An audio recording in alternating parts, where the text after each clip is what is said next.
Ladies and gentlemen, boys and girls, children of all ages, welcome to Sox On Tap. Tony, my first reaction is just, fuck yes, let's go.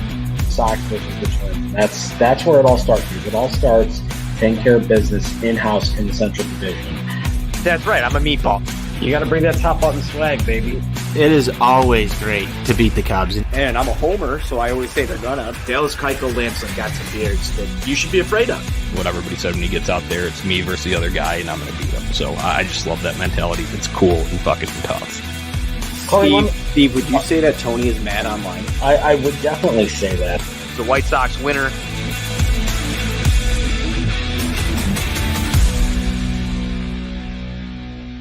Hello, White Sox fans, and welcome into another edition of Sox On Tap.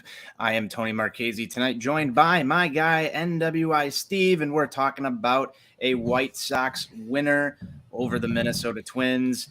Boy, does that feel good to say, Steve. How are you doing tonight? Hey, Anthony. I am doing very well right now. I got to start with just one little observation here. You know, sometimes in life they say that even a blind squirrel finds a nut, and I think I found that nut, proverbially speaking, earlier on in this week. Two of the columns I wrote talking about the White Sox need to start hitting the ball out of the ballpark, and then following that up with Eloy Jimenez needing to do so here. Look what happened today. 3 home runs, one of which by Eloy Jimenez. White Sox winner. Hey, it's almost like it was drawn up on these very airwaves, Steve. I've got to say, it's just excellent work. Be sure you're following us at Sox On Tap, myself at Tony On Tap, Steve at NWI_Steve. Follow the show at Sox On Tap. Follow On Tap Sportsnet at On Tap Sportsnet on Twitter and anywhere else in the social media realm. You can pretty much find us anywhere: YouTube, TikTok, Facebook, all of those good places to get your Chicago sports news. Steve, this was a battle for the White Sox all day. Battle. I think this game was tied about 5 different times. And the Sox were trailing throughout, but there was just a different feel to this team today. Just give me some of your initial thoughts. A seesaw battle of emotions with this one. Obviously, Lance Lynn went out there tonight or this afternoon, didn't have his best stuff, was surrendering the long ball himself on a number of different occasions here. And you just kind of had those feelings of dread at various points of this game whenever the Sox would get back on the board, push this game close, tie it up. Minnesota would answer right back right away. And it was one of those days where you're like, it's just going to be a gut-wrenching defeat. And in the end, we had a couple of unheralded players, guys that have been maligned throughout the course of the season, that really came through clutch to help get this team a much-needed dub and put one in the left-hand column. Yeah, I mean, let's just start with Lance Lynn being on the mound today in this must-win ball game. Worked himself into some trouble early on. That first inning, Steve, loads the bases. You should have gotten out of this one. There's a guy that I was all over yesterday. I got talked into taking him as my pick to click today. Just a brutal error from Tim Anderson to get the Twins on the board early. Just give me some thoughts on that play. More of the little league bullshit that we have been seeing from this team more often than not on the season. And it coming at a very inopportune moment. Lance Lynn got the ground ball that he needed to get out of a first inning unscathed right there. Tim just had a brain fart, I guess, for lack of a better term there. And this is something that just continues to happen.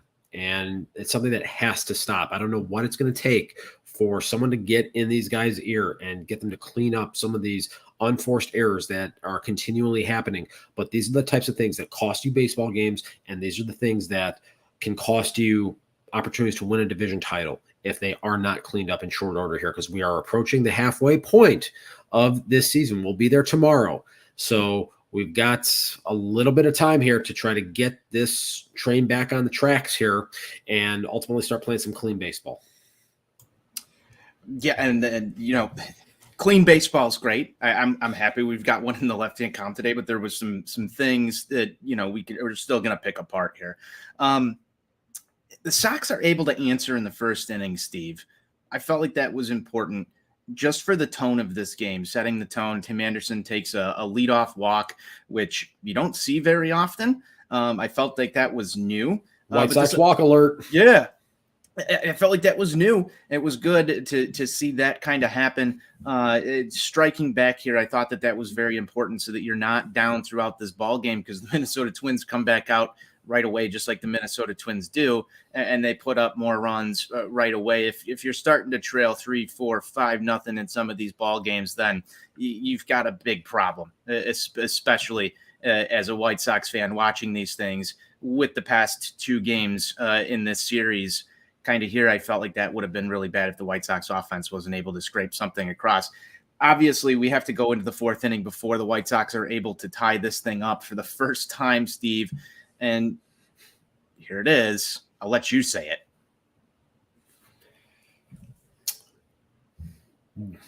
What do you want me to say exactly? Ball go far. I mean, this was the start. It goes without saying. You hit home runs, you got a better chance to win baseball games. And seeing Eloy be the guy to come up there, that second at bat, it was a little annoying that first time through the order. Joe Ryan made a couple of mistakes, threw him a couple of cock shots right down the middle there, and Eloy swinging over the top of him and then letting one go for strike 3. And the jokes kind of write themselves a little bit. It's like, oh, it's like he never left. He fits right back in. And at second time through, fouled off a couple of tough pitches, was able to extend the at bat a little bit, and then ultimately was able to get the ball in the air. Weird what happens when you hit the ball in the air. Good things can happen. Holy shit, this changes everything. Who would have thought? Who would have thought? I mean, has this ever been talked about at any point this season? Who would have thought? Definitely not us, Steve. This ball game is just a roller coaster seesaw back and forth throughout the rest of it here. Twins go up, Sox tie, Twins go up, Sox tie, Twins go up, Sox tie again. Let's kind of move this along. Let's fast forward in the programming here just a little bit, Steve. I thought Reynaldo Lopez did a pretty decent job today coming in relief for Lance Lynn. Any thoughts there? We've seen that from Raylo a lot this year. He's another guy that has been pretty unheralded, but he has played a very vital role on this team, coming in pivotal spots, keeping games close, and keeping this team in position to win some baseball games. Obviously, there have been some slip-ups along the way, but that's going to happen over the course of 162 games. But by and large, Lopez has really done a solid job and really appears to have kind of found his role in that in those mid-innings, kind of a bridge guy. And that's an important role to have on a team. There are certainly circumstances where I would like to see him extended out a little bit more, but for what he has been asked to do this year, you really can't have many complaints about what we've seen from Reynaldo Lopez. No, you can't. 1 inning of work today, does give up 2 hits, does strike out 2, but he was clean there. It was a very important inning. He's relieved by Matt Foster, who did not fare as well, Steve. It just feels like we haven't seen a lot of Matt Foster lately. This was a high leverage kind of situation for him. He gets touched up a little bit. Any thoughts from Matt Foster's appearance? Yeah, it was a rough one today. We've seen a couple of rough outings from Foster here, I would say, over the last 2 weeks. Granted, they have been relatively sporadic, like you talked about there. And you almost kind of wonder, is this a function of maybe a little bit of rust kind of setting in for him? Because I'm just trying to even think as far as when the last time he came into a game was that maybe like Saturday afternoon in San Francisco? It's been a couple days. Yeah. So sometimes you guys, if they have a 3 or 4 day layoff, they lose that feel a little bit. And Foster might be one of those guys. And so hopefully today, getting back out there, obviously took his lumps. But hopefully then next time he's asked to take the ball this weekend against Detroit, he's able to go out there and be crisp and get some quality outs for this team. Well, let's hope so, Steve. Liam Hendriks comes into this ball game in a tie ball game situation. There's been a lot of talk back and forth throughout Liam Hendriks' tenure with the White Sox on how Tony La Russa has utilized him out of the bullpen. I thought this was the appropriate situation today. TLR went to him.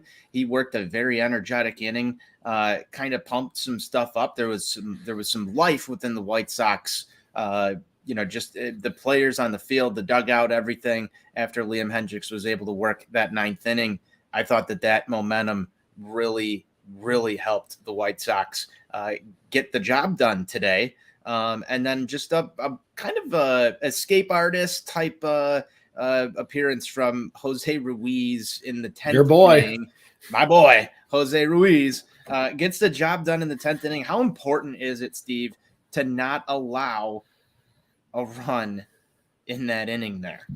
So a couple of points I want to make here. So first, talking about Liam Hendricks, his first 2 innings, coming off of the IL, I think he's got 5 strikeouts out of 6 hitters that he's faced in 2 high leverage positions when he has been asked to hold games close, and he has gone out there and done the job flawlessly. Alex Colomé would never. Oof. Never. Okay, that's rough. Yeah, so that's the first thing right there.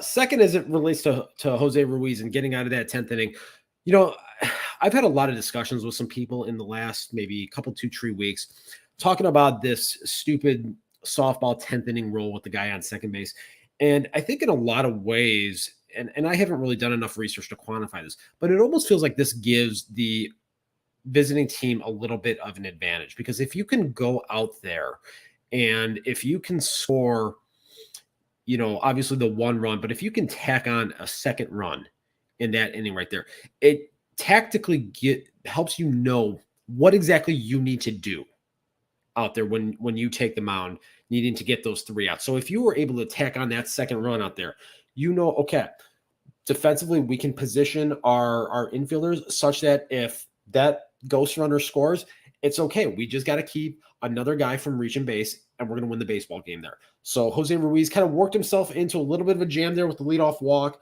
but then ultimately was able to get a big strikeout and get a huge double play to put his key 0 on the board there, setting this team up to walk it off in the 10th. And that they did in legendary fashion, Steve, and that's exactly what we need to get to. Lurie Garcia comes through in the clutch for the White Sox after they have just a very impressive hold there from Ruiz, and it's Larry Legend who gets the job done. Didn't really write that one up today, but that's what happened. And guess what? It's a breath of fresh air. I think for me, I think it is for you and all the other White Sox fans out there, because you said some scary stuff on the show last night. And if you didn't check that out, go back and check it out. But Steve, you told me that this White Sox team in its history had never made the playoffs, being down 7 games before. And I know not a lot of people watching this game were kind of had that in their mind. It was in my mind the entire time. And it just felt like a weight was lifted kind of off of my shoulders for at least tonight, knowing that the White Sox were able to finally overcome the Minnesota Twins this season. I thought it was a great step forward, and they did it in a fun fashion. They did it battling the entire ball game, and it just felt good. It did feel good.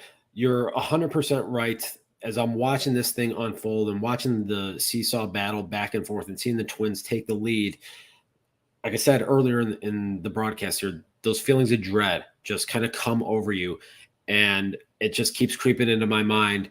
This is the death nail right here. And so for this team to battle back the way they did, to get the big hits when they needed to, and for it to come from guys that you were counting on, for, Eloy Jimenez to have the 2-run homer, have the RBI single, for Luis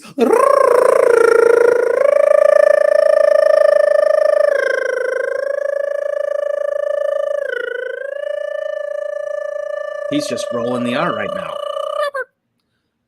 To come through, hit it himself a 2-run homer to tie this game up. He's a guy that has really drawn a lot of flack, I would say, since he came back from the COVID IL early part of June. Plate approach has not been particularly sound. So for him to drive the baseball in that spot, give this team another opportunity to win a baseball game, and then they fall behind again. And Andrew Vaughn, another guy that has had some struggles with some leg injuries. And if you go back and look over the course of the last month, he is not driving the baseball with much effectiveness. For him to get some lift and to hit a key pivotal home run in a late game situation right there is huge, I think, psychologically for him and for this team overall. So you get your key contributors doing what they need to do. And at the end of the day, I don't care who it is. I don't care how they won this baseball game. Everyone knows how I feel about Larry Garcia. I don't give a shit. He put one in the left-hand column today. That's really all that matters. It's fucking awesome. They needed that. Fuck the Minnesota Twins, always and forever. You had a chance to drive the stake through the heart today. Make them fucking pay. Yeah, it's you never want to be the team that wakes up a sleeping giant, right, Steve? Like that's kind of how I'm looking at this. Now, I do know that we've been burned on this before. This team has had chances to take their momentum and really run with it, but it all starts right here in the Central Division. You've had problems with the Twins all year. You've had your problems with Cleveland. It's got to feel like a monkey off the back because you have the Twins coming up just right around the corner here next week. But before we get to that, Steve, final thoughts on this baseball game from me. You needed this win. You absolutely needed it. You got it. Excellent. Job well done today. Now let's look ahead. Steve, what's on tap for the White Sox tomorrow? The Motor City Kitties come in from Detroit, fresh off of a 4-game sweep of the Cleveland Guardians. So this team is coming in hot, coming in with some momentum. We saw what the Sox did to them. I want to say it was, 3 weeks ago up in that shithole that is Motown. So they might come in with a little bit of a chip on their shoulder. Dylan Cease is going to take them on 10-0 lifetime in his career against the Tigers. He has owned them. I don't think Mike Ilitch and the Ilitch family own the Tigers anymore. I'm pretty sure it is Dylan Cease for the moment. Need him to go out there and need him to continue that. Build momentum. You got to find a way to take 3 out of 4 in this series, and then you will go on the road to Cleveland next week at the 500 mark. That is extremely pivotal right now. Obviously, I want the sweep, but you got to win this series here. You've got an opportunity. You've got a bad team coming in. You need to take advantage. You need to build momentum because that last week going into the All-Star break, that could be the most pivotal week of the season.